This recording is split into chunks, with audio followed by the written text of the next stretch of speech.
Hi friends, आज मैं आपके सामने प्रस्तुत कर रही हूँ वेद प्रकाश शर्मा जी का उपन्यास तीसरी क्रांति का part 6। Please like share subscribe my channel. एक बार को तो दर्शकों की आंखें चुंधिया गई, परंतु अगले ही पल सबने देखा विमान नेट पर झपटा। नेट विमान पर और दोनों विमानों की बाहरी बॉडी एक दूसरे से रगड़ खा गई।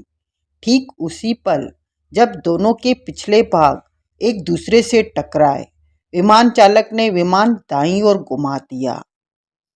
जैसे ही विमान दाईं ओर हुआ, उसका पिछला भाग बाईं ओर घूमकर बड़े तेज वेग से नेट के पिछले भाग से टकराया। इस करारी मार पर नेट पूरी तरह लड़खड़ा गया। उसी पल नीचे से तोप ने गोला उगला। निशाना एकदम पक्का था, किंतु मानना होगा कि विमान का चालक आवश्यकता से अधिक चालाक और फुर्तीला था। चमत्कार कर देने वाले तेजी के साथ उसने अपने विमान को कबूतर के भांति 2-3 कलाबाजियां खिलाई और तोप के गोले की मार से साफ बचाकर ले गया। गोला खाली आकाश में अपना मुंह लटकाकर रह गया। इधर नेट आकाश में बुरी तरह लड़खड़ा रहा था। उसके पिछले भाग से धुआं सा निकल रहा था। नेट का चालक उस पर कंट्रोल करने की पूरी चेष्टा कर रहा था, किंतु इसका क्या किया जाए कि उसकी हर चेष्टा असफल थी। इधर विमान बड़ी तेजी से पुनः पलटा। हेलो हेलो, जलपोत पर रखे एक ओपन ट्रांसमीटर पर नेट के चालक की आवाज गूंजी। अंबर हियर, हेलो अंबर हियर, सावधान, मेरे विमान के पिछले भाग में आग लग चुकी है। दुश्मन का यह विमान चालक आवश्यकता से अधिक खतरनाक हवाबाज है।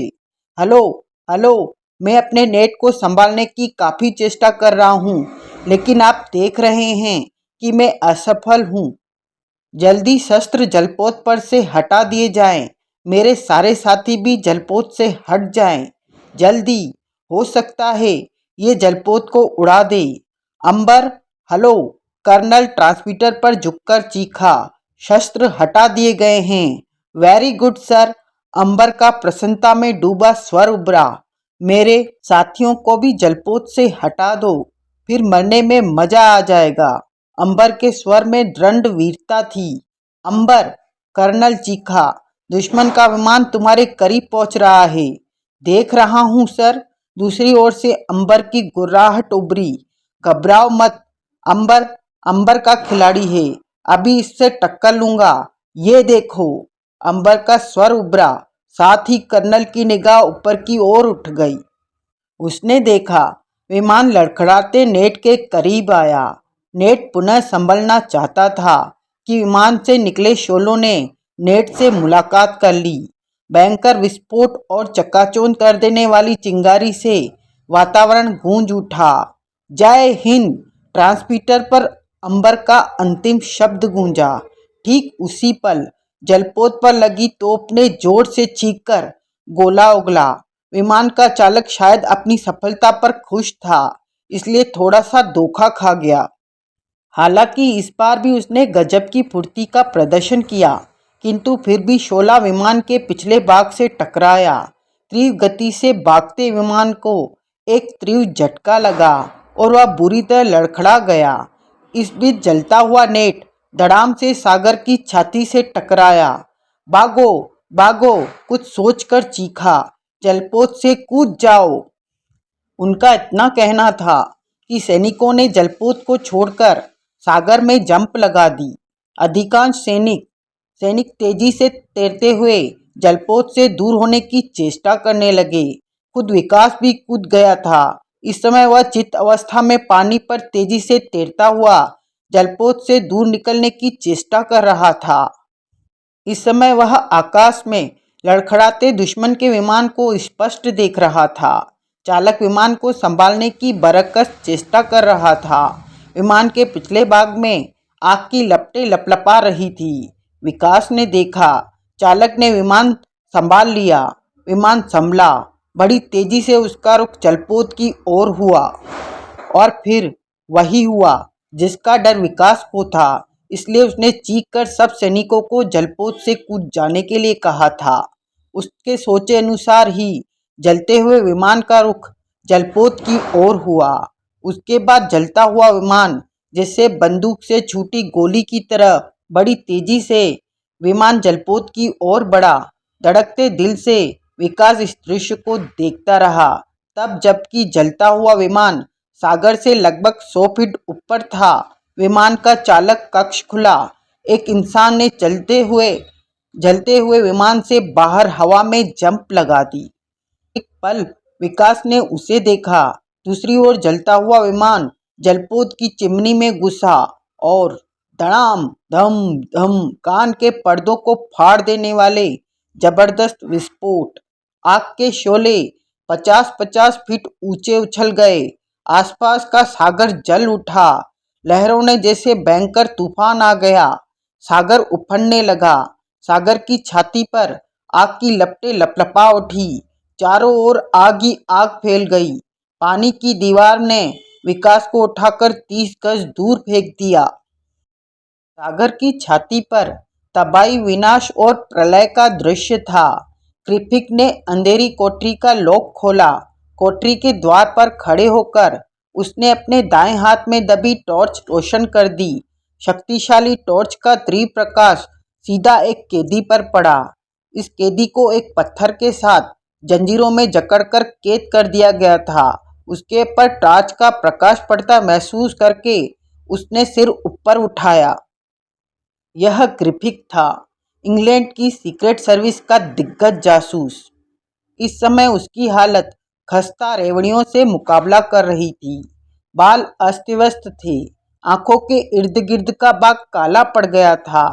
चूंकि टॉर्च का प्रकाश सीधा उसी पर पड़ रहा था, इसलिए वह पूरी तरह आंख खोले में असमर्थ था। तभी टॉर्च का प्रकाश उसके चेहरे से हट गया। तुम कौन हो? ग्रिफिथ ने टॉर्च वाले इंसान से पूछा। आजकल लोग मुझे तुम्हारा नाम लेकर पुकारते हैं, यानी ग्रिफिथ ने अजीब सी मुस्कान के साथ आगे बढ़ते हुए कहा। मुझे यहाँ कैद क्रांति का देवता अपने सेवकों को काम सौंपता है तो वह किसी को अधिक बातें करने का अवसर नहीं देता। वह ग्रिफिथ की बात बीच में ही काट कर बोला। मुझे भी यह आदेश नहीं है कि मैं तुमसे अधिक गुफ्तगू करूं। कहते कहते वह नपे तुले कदमों के साथ आगे बढ़ा और ग्रिफिथ के देखते ही देखते उसका दायां हाथ हवा में लहराया और बड़ी वेगशाली कैरेट के रूप में ग्रिफिथ की कनपटी से टकराया। ग्रिफिथ की कनपटी झूल गई। चेतना से उसकी बोलचाल बंद हो चुकी थी। उसी पल सुरंग में एक हल्की सी आहट उभरी। उसके कान एकदम खड़े हो गए। पलक झपकते ही उसने टॉर्च बुझा दी और वह झपटकर कोठरी के दरवाजे के पीछे पहुंच गया। झटकेबाजी बंद कर दो प्यारे, ये हम हैं। बाहर से विजय की आवाज उभरी। वह एकदम चौंक पड़ा। अगले ही पल वह कोठरी के दरवाजे पर था। सामने विजय खड़ा था। विजय किसी श्रेष्ठ मूर्ख के भांति पलके झपका रहा था। उसे देखते ही नकली ग्रिफिथ बोल पड़ा। मास्टर आप? बिल्कुल हम ही हैं प्यारे, विजय किसी तीसमार खां की भांति बोला। हमारे यार का क्या हाल है? मैंने सारे काम क्रांति के देवता के बताए अनुसार ही किया है मास्टर, गुलफाम ने कहा। बस तो गुलफाम प्यारे, विजय मौन में बोला। अब समझो कि तुम्हारा जीवन सफल हो गया, यानी ये समझो कि स्वर्ग का दरवाजा तुम्हारे लिए चौखट खुला पड़ा है। क्रांति के देवता के आदेश अनुसार मैं इसको आपके पास ही ला रहा था, गुलफाम बोला। ये साला क्रांति का देवता भी अजीब किस्म का बगलोल है, विजय बुरा सा मुंह बनाकर बोला। अगर तुम्हें हमारे पास पहुंचने का आदेश दिया था तो हमें यहाँ पहुंचने का आदेश देकर क्यों कुंवारे बच्चे को कष्ट दिया? ये क्रांति का देवता है कौन मास्टर? गुलफाम ने प्रश्न किया। एकदम किसी भयभीत बच्चे के भांति होठों पर उंगली रखकर गुलफाम को चुप रहने का आदेश दिया और बोला। बेटा गुलफाम प्यारे, इस बात को एक गिलास गर्म पानी के साथ अच्छी तरह अपने कंठ से नीचे उतार लो कि आगे से स्वप्न में भी यह नहीं सोचना कि क्रांति का देवता कौन है। उत्तर में गुलफाम को कहने के लिए कोई शब्द नहीं मिले, अतः वह केवल विजय का चेहरा देखता ही रह गया। विजय ने बड़ी अदा के साथ आंख दबाई और बोला, अब इसे जल्दी से खोलकर कंधे पर डाल लो गुलफाम मियाँ, इस साले क्रांति के देवता के आदेश का पालन करना है। उत्तर में गुलफाम ने जल्दी से ग्रिफिक को खोला, लेकिन ग्रिफिक के आजाद होते ही गुलफाम की कनपटी से एक बेहद शक्तिशाली गूसा टकराया। संभलने की चेष्टा के बावजूद भी गुलफाम उछलकर दूर जा गिरा। टार्च उसके हाथ से छूटकर फर्श पर लुढ़क रही थी। वह अब भी रोशन थी और उसकी रोशनी से कमरे में उपस्थित तीनों इंसान एक दूसरे को देख सकते थे। गजब की फुर्ती के साथ ग्रिफिक उछलकर खड़ा हो गया। हाय, विजय एकदम ठुमका सा लगाकर बोला, ग्रिफिक मियाँ, क्या झटके मारते हो। कसम कल्लू के अम्मा की, अगर क्वारी करना देख ले तो बूढ़ी हो जाए। तुम अपने आप को ज़्यादा होशियार मत समझो विजय, ग्रिफिक गुर्राया। मेरे रास्ते से हट जाओ। बस बस प्यारे, ज़्यादा झटके मत खाओ। विजय अपने स्थान से ठुमके लगाकर बोला, हमारे हाथ में बच्चों को खेलने का तमाशा है। तुम जानते हो कि इसमें पूरे 6 मौत की परमिट है। अपने हस्ताक्षर करके मैं ये परमिट जिसको थमा देता हूँ वह ईश्वरपुरी की तरफ भागने लगता है, और इस पर हस्ताक्षर करने के लिए केवल अपनी उंगली का दबाव ट्रिगर पर बढ़ाने की आवश्यकता होती है। क्रोध में ग्रिफिक का पूरा जिस्म कांप उठा। इस बीच गुलफाम भी खड़ा हो चुका था। अकेले इंसान को रिवॉल्वर की नोक पर अपने वश में करना कोई बहादुरी का काम नहीं है विजय। जासूस को बहादुरी सिखा रहे हो ग्रिफिक मियाँ, विजय रिवॉल्वर हिलाता हुआ बोला। बहादुरी से तो जासूस का दूर का भी नाता नहीं होता। ठहरो मास्टर, अपने स्थान पर खड़ा हुआ गुलफाम गुर्राया। रिवॉल्वर हटा दो, मैं बताऊंगा इसे कि बहादुरी क्या होती है। इसने मुझे एक गुस्सा मारा है, मैं इसे बता दूंगा कि गुलफाम को गुस्सा मारना कितना महंगा पड़ता है। अजी नहीं गुलफाम मियाँ, विजय एकदम बोला, मर जाएगा बेचारा। नहीं मास्टर, गुलफाम गुर्राया, इसने बहादुरी की बात की है।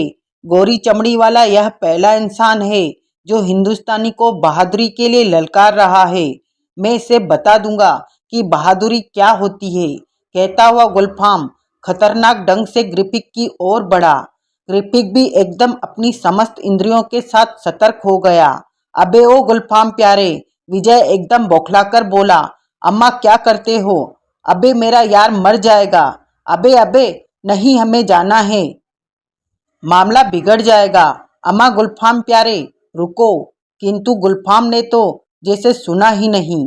वह खूनी ढंग से ग्रिफिक की ओर बढ़ता ही चला गया। ग्रिफिक भी पूरी तरह सतर्क हो गया। गुलफाम पर दृष्टि जमाए वह बोला, अगर मर्द के बच्चे हो विजय तो हम दोनों के बीच मत आना। इस इंसान के बारे में मैं अधिक तो नहीं जानता, लेकिन इतना अवश्य जानता हूँ कि यह खुद को आवश्यकता से अधिक बहादुर समझता है। विजय को लगा दोनों मरने मारने पर उतारू थे, लेकिन विजय यही नहीं चाहता था। रुक जाओ गुलफाम प्यारे, विजय सख्त स्वर में गुर्रा उठा। इस समय हम मल्लयुद्ध करवाने के जरा भी मूड में नहीं है। रुक जाओ वरना गोली मारकर टंगड़ी तोड़ दूंगा। मास्टर, एकदम दहाड़ा गुलफाम। आज तक ऐसा नहीं हुआ कि गुलफाम आपका आदेश टाल दे, लेकिन आज आज मुझे मत रोको मास्टर, आज मैं नहीं रुकूंगा। गुलफाम उस इंसान को बहादुरी दिखाकर ही रहता है जो उसकी बहादुरी को ललकारे। गोली मार दोगे तो मार दो मास्टर, तुम्हारी गोली खा सकता हूँ, लेकिन अपनी बहादुरी को चुनौती नहीं सुन सकता। मार दो गोली। गुर्राता हुआ गुलफाम बड़ी तेजी के साथ विजय की ओर पलटा। गुलफाम का भयानक चेहरा देखकर एक बार को विजय जैसा इंसान भी दहल उठा। विजय अभी कुछ कहना ही चाहता था कि ग्रिफिक ने अच्छा अवसर पाते ही चीते के बाती गुलफाम पर जंप लगा दी। विजय देखता ही रह गया और ग्रिफिक गुलफाम से लिपट गया। दोनों एक दूसरे से गुथे हुए कोठरी के फर्श पर लुढ़क रहे थे। लड़ो सालों, विजय बुरा सा मुंह बनाकर बोला। हम भी देखते हैं 21 कौन है। यह कहते हुए उसने फर्श पर पड़ी हुई टॉर्च उठा ली। टॉर्च उसने सतर्कतावश उठाई थी। उसके दिमाग के अनुसार ग्रिफिथ इस टॉर्च को बुझाकर अंधेरा कर सकता था और बड़ी सरलता से अंधेरे का लाभ उठा सकता था। इस समय वह मूर्खों के भांति उन दोनों को देख रहा था।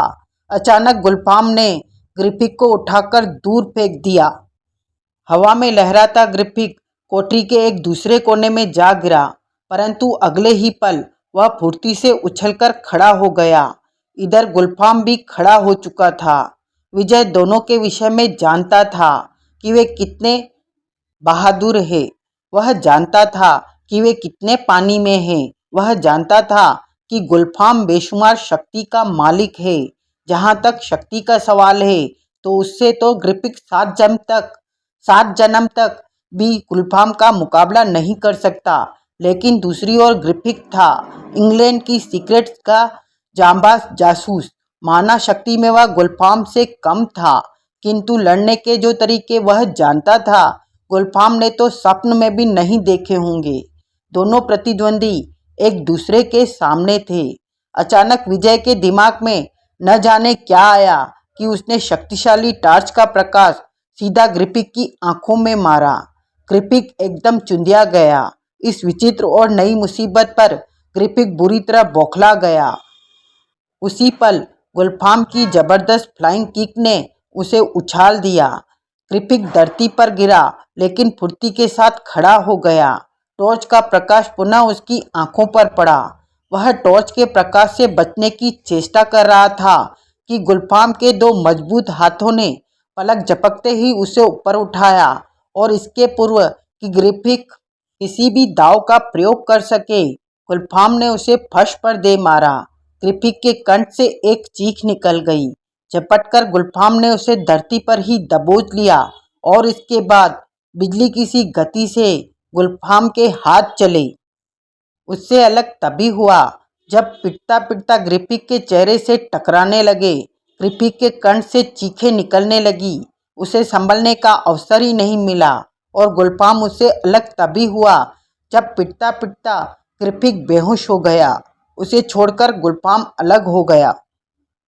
उसकी सांस भी इस समय दोकनी के भांति चल रही थी। गुलफाम की इस विजय में विजय का महत्वपूर्ण योगदान था। बार बार ग्रिफिथ के चेहरे पर यह प्रकाश डालकर उसने ग्रिफिथ को किसी भी दाव के प्रयोग करने का अवसर ही नहीं दिया था। क्षमा करना मास्टर, गुलफाम अपनी फूली सांस पर काबू करने का प्रयास करता हुआ बोला। आज पहला अवसर था जब गुलफाम ने आपका कहना नहीं माना। क्षमा करना मास्टर। अम्मा गुलफाम प्यारे, विजय उसकी बात पर जरा भी ध्यान न देकर बोला। यार, हमने तो पहले ही कहा था कि तुम इसे मार मार के धनिया बना दोगे। कसम काले पहलवान की, हमें ये उम्मीद नहीं थी। उसने मेरी बहादुरी को ललकारा था मास्टर। गुलफाम घृणा से ग्रिफिथ को देखता हुआ बोला। इसे यह नहीं पता हिंदुस्तानी बहादुरी पर कलंक नहीं देख सकता। मान गए गुलफाम प्यारे कि तुम पैदाइशी बहुत बहादुर हो, विजय बोला। अब इन महानुभावों को जल्दी से उठाकर कंधे पर डालो, अभी बहुत कुछ करना है। गुलफाम ने तुरंत आदेश का पालन किया। तुम ग्रिफिथ को प्रयोगशाला में प्रविष्ट होता देखकर जेम्स बॉन्ड आश्चर्य से लगभग उछल पड़ा। तुम यहाँ कैसे? यहाँ का रास्ता तुम्हें किसने बताया? उत्तर में ग्रिफिथ धीरे से मुस्कुराया। एक बार उसने बॉन्ड के सामने खड़े अभय सिंह और जेब्रा को देखा। बॉन्ड के बगल में ही जबर सिंह खड़ा था। वह उसकी तरफ बढ़ता हुआ बोला, अब यह प्रयोगशाला इतनी गुप्त नहीं रही जितनी अभय सिंह ने बना रखी थी। लेकिन अभी बॉन्ड कुछ कहना ही चाहता था कि जेम्स बॉन्ड खुद ही रुक गया। उसने बड़े ध्यान से ग्रिफिथ का चेहरा देखा। उसकी आंखें सिकुड़ती चली गई। उसने अपने हाथ में दबे रिवॉल्वर को बड़ी तेजी के साथ घुमाया और बोला, जेम्स बॉन्ड की नज़रों को धोखा देने वाला मेकअप अभी दुनिया में नहीं बना है। कहने के साथ ही उसने ट्रिगर पर दबाव बढ़ा दिया, किंतु दाएं एक फायर की आवाज़ संपूर्ण प्रयोगशाला कांप उठी। गोली सीधी बॉन्ड के हाथ में दबे रिवॉल्वर पर जा लगी और रिवॉल्वर छिटक कर प्रयोगशाला की एक डेस्क के पीछे जा गिरा। बॉन्ड सहित सबने पलटकर प्रयोगशाला के दरवाजे पर देखा। यहाँ हम भी हैं बॉन्ड प्यारे, दरवाजे पर खड़ा विजय आंख मारता हुआ बोला। हम तुम्हारी एक एक नस से अच्छी तरह से वाकिफ हैं और हम यह टेस्ट भी कर चुके हैं। जानते हैं कि तुम किस तरह मात खा सकते हो। वह बड़े आराम से अपने हाथ में दबे रिवॉल्वर की नाल पर फूंक मारता हुआ बोला। रिवॉल्वर जैसे अब भी सिगरेट पी रहा था। तुम बॉन्ड के चेहरे पर गहन आश्चर्य के भाव उभर आए। तुम ठीक हो? हमें हुआ ही क्या था बॉन्ड मियाँ? विजय आराम से आगे बढ़ता हुआ बोला। हुआ तो तुम्हें था। हमारा राणा प्रताप बनना एक ऐसी चाल थी जिसमें तुम बड़ी सरलता के साथ फंस गए। अजी प्यारे बॉन्ड मियाँ, जरा ये तो सोचो कि विजय दी ग्रेट जैसा महान धुरंधर जासूस भला इतनी सरलता से कैसे गिरफ्तार हो सकता था? क्या मतलब? बॉन्ड की खोपड़ी घूम गई। तभी तो कहता हूँ बॉन्ड प्यारे कि हिंदुस्तानी दाल में भीमसेनी काजल डालकर खाया करो। बुद्धि बिना ऐड लगाए सरपट दौड़ेगी। यानी मतलब यह है कि हमारा राणा प्रताप बनना एक चाल थी। हम किसी राणा प्रताप के पूर्व जन्म नहीं हैं। हम तो केवल प्यारे विजय दी ग्रेट हैं। यूं कहो कि हमारा इतनी आसानी से गिरफ्तार होना भी एक योजना का अंग था। यह कैसे हो सकता है? बॉन्ड बौखला गया। जैसे अंडे से मुर्गी पैदा हो सकती है, विजय ने बड़े आराम से कहा। वैसे तुम्हारी सेहत के लिए यह बता दूं कि यह सब क्रांति के देवता ने किया है। क्रांति का देवता? बॉन्ड ने दोहराया। नाम तो बहुत सुनने में आ रहा है, लेकिन यह कौन है? यही जानने की कोशिश में तो हम बूढ़े हो गए बॉन्ड मियाँ। विजय उसी मूड में बोला। खैर, अब तुमने काफ़ी प्रश्न कर लिए। अब जरा एक प्रश्न हम भी कर लें। हाँ तो बड़े भाई, प्रश्न ये है कि आप लोग यहाँ क्या गुफ्तगू कर रहे हैं? हम तुम्हारी राह में पलखे बिछाए महल में प्रतीक्षा कर रहे थे, लेकिन तुम यहाँ हो। जब इंतजार की हद हो गई तो हम खुद ही यहाँ आ गए। कहो ठीक किया ना? बॉन्ड का दिमाग बड़ी तेजी से कार्य कर रहा था, मगर उसे इस समय कुछ सूझ नहीं रहा था। से सभी शांति के साथ यह वार्तालाप सुन रहे थे। तुम कौन हो बेटे? कहीं विजय तो नहीं? अचानक अभय सिंह बोल पड़े। आपने ठीक पहचाना चाचा जान, विजय नाटकी ढंग से बोला। बंदे को ही विजय कहते हैं। वैसे भी मैं अपने भाषण में कई बार अपना नाम ले चुका हूँ। विजय के बात करने का ढंग, उसके संबोधन इत्यादि पर अभय सिंह थोड़े से चकराए, लेकिन विजय की इन बातों से अधिक प्रबल अभय सिंह के दिल में मचलती भावनाएं थी। उन्होंने एक बार विजय को ऊपर से नीचे तक देखा। चेहरे पर बेहताशा प्रसन्नता के भाव उभरे, आंखें चमक उठी। बेटे, उनके मुंह के भावनाओं में डूबा स्वर निकला। उन्होंने दौड़कर विजय को कलेजे से लगा लिया। बोला, आज से पहले तेरे बारे में केवल सुना था, तेरा फोटो देखा था। कितना बदनसीब हूँ कि मैं अपने बड़े बेटे को आज पहली बार देख रहा हूँ। भावावेश में वह विजय से लिपट गया। विजय बौखला गया। वह एकदम बोला, जी मैं आपका नहीं, आपके पिताजी का बेटा हूँ। मतलब मैं अपने पिताजी का बेटा हूँ। बस इसी समय का बॉन्ड ने लाभ उठाया। बॉन्ड ने ऐसी फुर्ती का प्रदर्शन किया कि विजय जैसा व्यक्ति भी चमत्कृत सा रह गया। भयानक तेजी के साथ बॉन्ड ने उछलकर एक कैरेट विजय के रिवॉल्वर वाले हाथ पर मारा। विजय उस समय अभय सिंह की पकड़ में होने के कारण कुछ भी नहीं कर सका। रिवॉल्वर उसके हाथ से छिटककर दूर जा गिरा। बड़ी तेजी से बॉन्ड रिवॉल्वर पर झपटा। रिवॉल्वर उसके हाथ में आ गया, परंतु अभी वह उसे सीधा भी नहीं कर पाया था कि गुलफाम की ठोकर उसके हाथ में लगी। हवा में लहराता हुआ रिवॉल्वर प्रयोगशाला में रखे एक जार में जा गिरा। यह जार सल्फ्यूरिक अम्ल का था, जिसमें से उसे निकालने का साहस कोई भी बुद्धिजीवी नहीं कर सकता था। अगले ही पल प्रयोगशाला में जैसे हुंदंगड़ मच गया। जबर सिंह ने आओ देखा न ताओ जेब्रा को उठाकर उसने फर्श पर दे मारा। जेब्रा के कंठ से चीख निकल गई। इधर विजय ने अभय सिंह को एक तेज धक्का दिया और खुद जबर सिंह पर जंप लगा दी। गुलफाम बॉन्ड से भिड़ गया। 4 प्रतिद्वंदी 2-2 होकर भिड़ गए। फर्श पर पड़े हुए अभय सिंह ने एक पल को यह देखा, फिर तेजी के साथ उठे। उसके बाद उन्होंने किसी की परवाह नहीं की। तेजी से भागते हुए वे प्रयोगशाला से बाहर निकल गए। बॉन्ड ने उन्हें पकड़ने के लिए उन पर जंप लगाने की चेष्टा की, लेकिन उसी पल गुलफाम ने उसकी टांग पकड़कर खींच ली। बॉन्ड धड़ाम से मुंह के बल गिरा। झुंझला उठा जेम्स बॉन्ड। उसने तेजी से एक करवट ली और गुलफाम खाली फर्श पर आ गिरा। कदाचित उसने जेम्स बॉन्ड पर जंप लगाई थी। बेहद फुर्ती के साथ बॉन्ड खड़ा हो गया। पलक झपकते ही वह खतरनाक चीते के भांति गुलफाम से लिपट गया। इधर जबर सिंह पर जंप लगाते ही विजय को अपनी भूल का एहसास हो गया। उसे मानना पड़ा कि जबर सिंह हालांकि बुढ़ा हो गया था, किंतु अब भी बेशुमार शक्ति का मालिक था। विजय जान चुका था कि जबर सिंह की शक्ति में वह कभी परास्त नहीं कर पाएगा। अलबत्ता वह उसका मलबा 1 मिनट में बना देगा। इस समय जबर सिंह के मजबूत हाथों में विजय की गर्दन फंसी हुई थी। विजय को लग रहा था जैसे लोहे के 2 शिकंजे उसकी गर्दन दबा रहे हैं। उसकी सांस घुटती जा रही थी। विजय समझ गया कि अगर उसने जल्दी किसी दाव का प्रयोग नहीं किया तो जबर सिंह इसी तरह गला दबाकर उसे यमराज के दरबार तक पहुंचा देगा। अभी वह जबर सिंह के बंधन में किसी मछली के भांति तड़प ही रहा था कि साले कमीने हरामजादे। प्रयोगशाला में गालियां गूंजी और साथ ही एक कांच का बेलदार जबर सिंह के सिर से टकराया। एक पल के लिए जबर सिंह चूका, बस यह पल विजय के लिए बहुत था।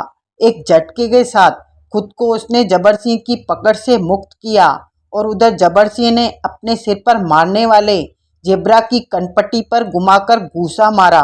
एक ही घूसे में जेब्रा चीखता हुआ फर्श पर गिरा और तुरंत बेहोश हो गया। विजय ने तेजी से घूमकर धनाक से एक चाटा जबर सिंह के गाल पर मारा। जबर सिंह की खोपड़ी बिन्ना गई। अभी विजय उस पर दूसरा वार करना ही चाहता था कि गुलफाम द्वारा हवा में उछाला गया जेम्स बॉन्ड सीधा उसके ऊपर आकर गिरा। विजय 1 मिनट के लिए बौखला गया। इधर इस बीच जबर सिंह ने उस पर जंप लगाई। उसे हवा में ही लपक लिया गुलफाम ने। अब जबर और गुलफाम भिड़ गए, दोनों महान शक्तिशाली। उधर विजय ने एक करारा घूसा बॉन्ड के जबड़े पर रसीद कर दिया। बॉन्ड देखता रह गया। विजय उसके सामने हाथ पटक कर कह रहा था, हाय बॉन्ड प्यारे, हो जाए 2-2 हाथ हमारे। बॉन्ड ने एक बार खूनी निगाहों से उसे देखा। जेम्स बॉन्ड के होठों पर एक मुस्कान उभरी। हाय मैं मर जावा। विजय ने एकदम पछाड़ खाकर गिर जाने वाली एक्टिंग की। क्या मुस्कान है, कसम तुम्हारी इस मुस्कान की। अगर एक बार मेरे कुत्ते के सामने मुस्कुरा दो तो कुत्तिया समझकर तुम्हारे पीछे दुम हिलाता फिरे। बड़े चहक रहे हो बेटे। बॉन्ड उसी प्रकार मुस्कुराकर बोला, जकजकी नहीं सुनाओगे? अबे हम क्या किसी के बाप के नौकर हैं? विजय अदा के साथ मटक कर बोला, लो नहीं सुनाते, अब बोलो क्या करोगे? यानी कि तुम्हारे बाप के बस का तो है नहीं हमारी पूंछ उखाड़ लो। इधर गुलफाम और जबर बुरी तरह गुथे हुए थे। वे दोनों ही अपरिचित शक्ति के मालिक थे। उनका युद्ध बड़ा भयानक था, जबकि दुनिया के 2 महान जासूस पैतरा बदल बदल कर एक दूसरे को परास्त करने का उचित अवसर देख रहे थे। अचानक विजय ने देखा जेम्स बॉन्ड ने उस पर जंप लगाई। बड़ी तेजी से विजय ने खुद को बचाया, लेकिन उस समय विजय चौंक पड़ा जब बॉन्ड के सिर की टक्कर उसके सिर में पड़ी। विजय का सिर घूम गया। अब उसकी समझ में आ गया था कि बॉन्ड ने जंप लगाने का केवल उपक्रम किया था, उसने जंप लगाई नहीं थी और विजय के बचते ही बॉन्ड ने अवसर का लाभ उठाया था। विजय अभी संभल भी नहीं पाया था कि बॉन्ड की एक फ्लाइंग किक उसके सीने पर पड़ी। विजय एक डेस्क के उलटता हुआ नीचे जा गिरा। बॉन्ड ने उस पर जंप लगाई, लेकिन यहाँ जेम्स बॉन्ड मात खा गया। विजय फुर्ती के साथ अपना स्थान छोड़ चुका था। जेम्स बॉन्ड डेस्क के उलझ गया। विजय ने एक जोरदार ठोकर उसके चेहरे पर रसीद की और बॉन्ड उछलकर दूर जा गिरा।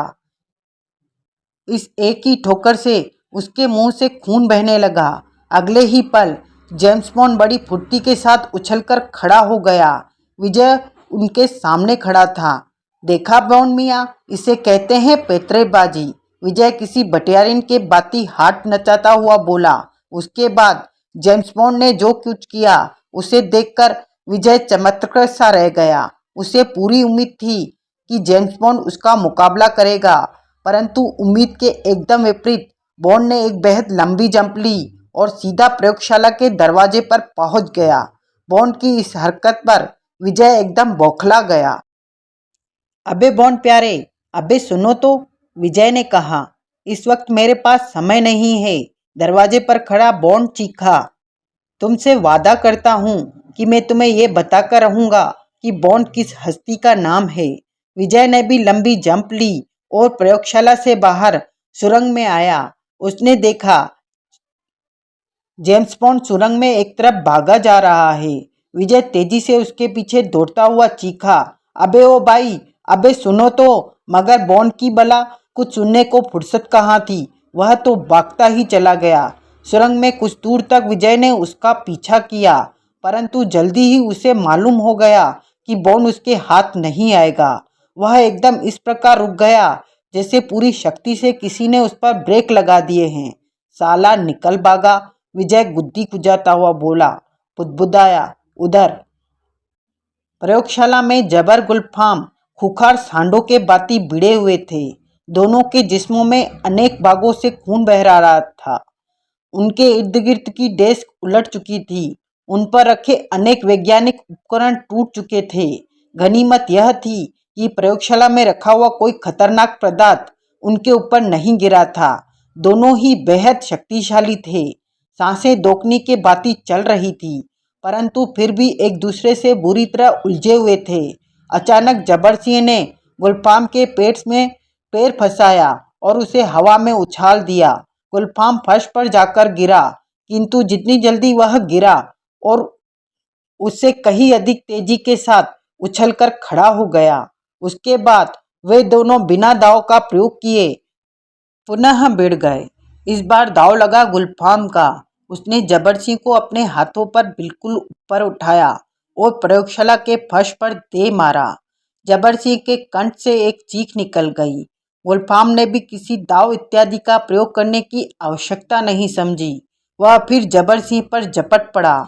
इस प्रकार वे पुनः एक दूसरे से भिड़ गए। दोनों के गूंसों ने एक दूसरे के चेहरे को खून से लथपथ कर दिया। उसी समय प्रयोगशाला में विजय ने प्रवेश किया। उसने आपस में भिड़े हुए उन दो खूनी भेड़ियों को देखा और हल्की सी मुस्कान उसके होठों पर उभर आई। उसे याद था कि जेम्स बॉन्ड का रिवॉल्वर किसी डेस्क के पीछे गिरा था। वह उसी तरफ बढ़ा और रिवॉल्वर उठाकर दोनों के समीप आ गया। दोनों में से किसी ने भी उसकी ओर ध्यान नहीं दिया। वे एक दूसरे से भिड़ने में इतने व्यस्त थे कि अपने इर्द गिर्द की स्थिति का उन्हें ध्यान ही नहीं था। बस बस, विजय किसी रेफरी के बाती हाथ उठाकर बोला, तुम दोनों को बराबर छोड़ा जाता है। एक पल के लिए दोनों के जिस्म ठिठके, किंतु पुनः उसी वेग में हरकत में आ गए। अबे छोड़ो, विजय ने जोर से फर्श पर पैर पटक कर कहा, किंतु दोनों में से किसी पर कोई प्रतिक्रिया नहीं हुई। विजय को ताव आ गया। अपने स्वर में गुर्राहट उत्पन्न करता हुआ बोला, अबे ओ काने, बहुत हो लिया, अब छोड़कर अलग हट जा, वरना मेरे हाथ में तमंचा है। टाएं टाएं फिस करके तेरी दूसरी आंख भी फोड़ दूंगा। जबर सिंह का जिस्म एकदम तिथिल पड़ गया, जबकि गुलफाम अभी भी उलझा हुआ था। बस गुलफाम प्यारे, बहुत हो लिया, अब बंद करो। सुनते ही गुलफाम उछलकर दूर जा खड़ा हुआ। इस बार जबर सिंह भी खड़ा हो चुका था, परंतु वह खड़ा हुआ अपनी इकलौती आंख से विजय को घूर रहा था। उसकी आंख खून के बाती लाल थी। क्रोध से उसका जिस्म कांप रहा था।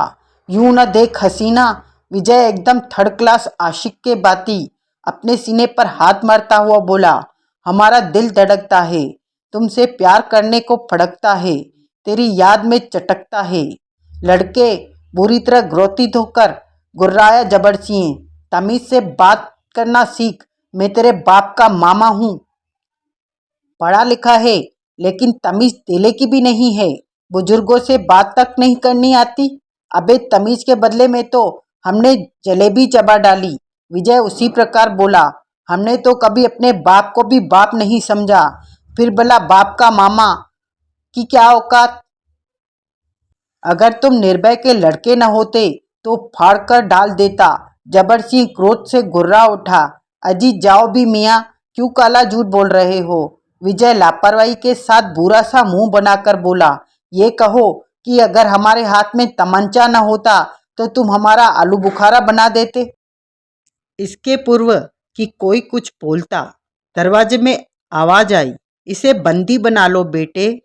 अभय सिंह प्रविष्ट होते हुए बोले, प्रतिशोक की आग ने इसके सोचने समझने की बुद्धि छीन ली है, अपने ही हाथों से अपने देश को भट्टी में झोंक रहा है। आप, विजय बोला, जब मैंने अलादीन का चिराग नहीं घिसा तो आप कहाँ से पैदा हो गए। मेरा मतलब है कि आप तो दुम दबाकर भाग गए थे, और फिर आप कहाँ से आ गए।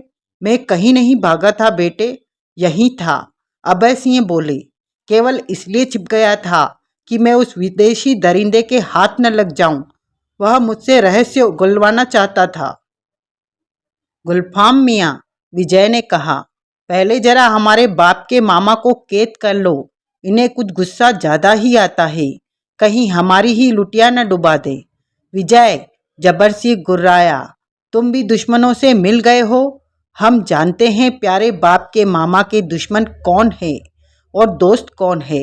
विजय अपनी ही टोन में बोला, अपने आप को चुपचाप बंधवा लो, वरना कसम बापू की तुम्हारी खोपड़ी में हवा के आवागमन हेतु रोशनदान बना दूंगा। चलो गुलफाम प्यारे, बांध दो। विजय ने गुलफाम को आदेश दिया। कुछ देर बाद गुलफाम ने 3 टाइयों से उसे कसकर बांध दिया। अभय सिंह प्रयोगशाला के स्थान पर रखा क्लोरोफार्म उठाकर लाए और जबर सिंह को सूंघाकर बेहोश कर दिया। अब यहाँ से जल्दी से चला जाए, गुलफाम बोला। संभव है बॉन्ड कुछ सैनिकों के साथ फिर आ जाए। घबराओ मत नौजवान, अभय सिंह बोले। जिन रास्तों से मैं तुम्हें निकाल कर ले जाऊंगा उनमें तो ये विदेशी कुत्ते सपने में भी नहीं पहुंच सकते। विजय और गुलफाम अभय सिंह का चेहरा देखते रह गए। भयंकर विनाश और प्रलय के बाद विकास को कुछ पता ही नहीं रहा, वह कहाँ है, किस हाल में है। सागर में इतना तेज तूफान आया कि लहरें 30-30 फीट ऊंची उछलने लगी। पानी की इन भयंकर दीवारों के आगे विकास की एक न चली और लहरें उसे सागर में एक स्थान से दूसरे स्थान पर फेंकती रही, यहाँ तक कि वह बेहोश हो गया। उसके बाद क्या हुआ, विकास को कुछ नहीं पता। उसे पता नहीं कि वह कितनी देर तक उचितावस्था में रहा, परंतु जब उसे होश आया तो खुद को उसने सागर के एक किनारे पर पड़ा पाया। कराकर उसने आंखें खोली तो उसके ऊपर इतना तीव्र प्रकाश पड़ रहा था कि आंखें पुनः बंद करनी पड़ी। धीरे धीरे जब उसने आंखें खोली तो उसने पाया कि सूर्य उसके सिर पर चमक रहा था। वह धूप में पड़ा था। सागर के किनारे का रेत चमक रहा था। सागर पूरी तरह शांत था। उसने अनुमान लगाया लहरों ने उसे किनारे पर ला पटका है। रेत पर खड़ा होने का प्रयास करते ही उसके जिस्म का जोड़ जोड़ दुखने लगा, परंतु इस पीड़ा की चिंता न करके वह खड़ा हो गया। उसने देखा सागर दूर दूर तक शांत और रिक्त था। उसके बेहोश होने से पूर्व जो भीषण विनाश हुआ था उसका कोई भी चिन्ह वहां नहीं था। उसने अपने चारों ओर देखा। वह सागर का ऐसा किनारा था जिसे वह पहचान नहीं सका। उसके पीछे घना जंगल था। इसका मतलब यह था कि लहरों ने उसे यह स्थान से काफी दूर ला पटका था जहां वह भीषण कांड हुआ था। सर्वप्रथम उसने हल्की सी वर्जिश करके अपने हाथ पैर खोले। धूप में उसके कपड़े किसी हद तक सूख चुके थे। उसके एक तरफ सागर था और दूसरी तरफ घनघोर जंगल, परंतु इस समय उसे आगे बढ़ने के लिए यह जंगल ही उचित लगा। वह जंगल में घुस गया। वह जानता था कि जंगल खतरनाक है, कहीं भी किसी जंगली जानवर से टकराव हो सकता था। उसका मुकाबला करने के लिए विकास ने किसी शस्त्र की तलाश में अपनी जेबें देखी। एक जेब में रिवॉल्वर था जो पानी में भीगकर बुरी तरह बीमार हो चुका था। उस समय हथियार के नाम पर काम करने वाला उसके पास मात्र एक चाकू था। वो लड़का उस चाकू के बूते पर ही उस खतरनाक जंगल में घुस गया। उसे रास्ते का जरा भी ज्ञान नहीं था। वह बस सीधा ही जंगल में घुसता चला गया। जंगल इतनी घनघोर था कि पेड़ों की बहुता के कारण धूप तक वहां नहीं पड़ रही थी। पेड़ों की छांव में जंगल का वातावरण अजीब सा भयानक लग रहा था। सारे जंगल में ऊंची ऊंची पहाड़ियां थी। वह लगभग 30 मिनट तक यूं ही बिना किसी उद्देश्य के जंगल में बढ़ता रहा। गनीमत यह थी कि अभी तक उसका सामना किसी जंगली जानवर से नहीं हुआ था, परंतु वह प्रत्येक पल किसी भी खतरे का सामना करने को तैयार था। उसने देखा इस समय वह जिस रास्ते पर बढ़ रहा था उसी पर आगे जाकर उसे पेड़ों की एक गुफा सी नजर आई। उस स्थान पर दोनों ओर से पेड़ काफी समीप और नीचे थे। उनकी शाखाएं आपस में मिल गई थी, जिसके कारण वह स्थान पेड़ों से घिरी गुफा के समान लग रहा था। अचानक विकास एकदम ठिठक गया। जंगल के मोड़ पर से एक इंसान मुड़कर गुफा की ओर बढ़ रहा था। उस इंसान ने विकास को नहीं देखा। उस इंसान पर नजर पड़ते ही विकास का जिस्म बुरी तरह तन गया। खुद ब खुद उसका चेहरा धधक उठा, आंखें जल उठी। एक ही स्थान पर जहां का तहां विकास जड़वत सा रह गया।